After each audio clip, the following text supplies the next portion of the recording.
the gentlewoman from California, Ms. Speier. Thank you, Mr. Chairman, and thank you, Inspector General. It's a pleasure to have you before us, and in your short time, you have done an extraordinary job, and we thank you on behalf of the American people. Thank you.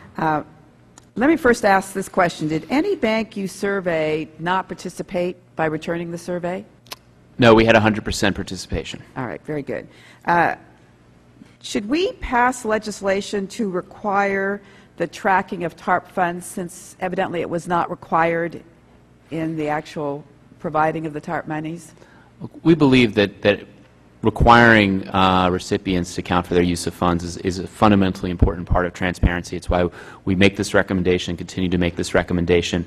As a policy, we tend not to cross into the policy recommendations as to what Congress should do or what Treasury should do.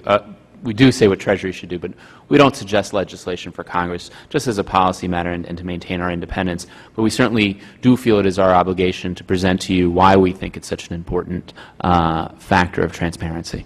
Now, did the contracts that the Treasury devised with the banks for the distribution of the TARP funds prohibit the use of the money for any purpose? Different contracts and different programs. There are some restrictions on stock buybacks, on in the capital purchase program, on certain restrictions on increasing the level of dividends. So there are some restrictions, although not many. So the fact that they would use the money to make investments, repay debts, or buy other banks was all legal under the granting of the TARP funds? Absolutely. All right. Should we change that?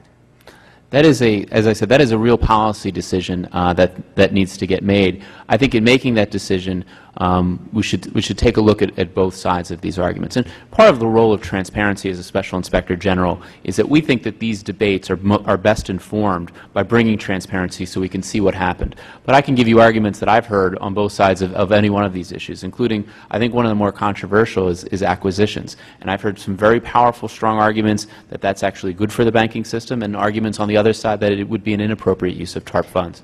Let's talk about acquisitions. Which banks actually took the TARP money and made acquisitions?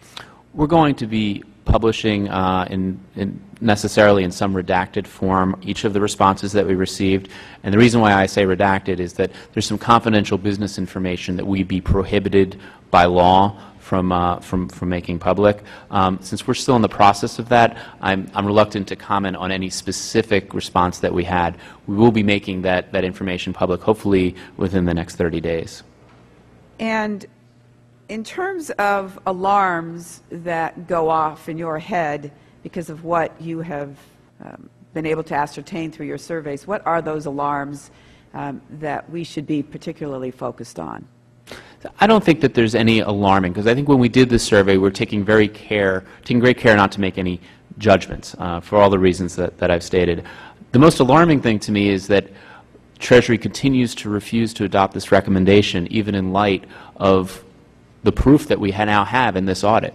They continue to tell us that it is a meaningless survey, even though no one from Treasury has taken us up on our offer to come look at these survey responses, an unredacted form. We said, come over, take a look at them, and see if you think that these are meaningless responses that can't provide transparency. So I think the most alarming to me is this steadfast refusal, this willful refusal to adopt a recommendation that we think is so important to provide transparency. So you're saying that even though you now have over 360 surveys that provide information on how the TARP funds have been used, no one from the Treasury Department has come over to look at this information? No, their refusal to adopt our recommendation was made purely off of our audit report. They have not come over. I think that's astonishing. Are you back?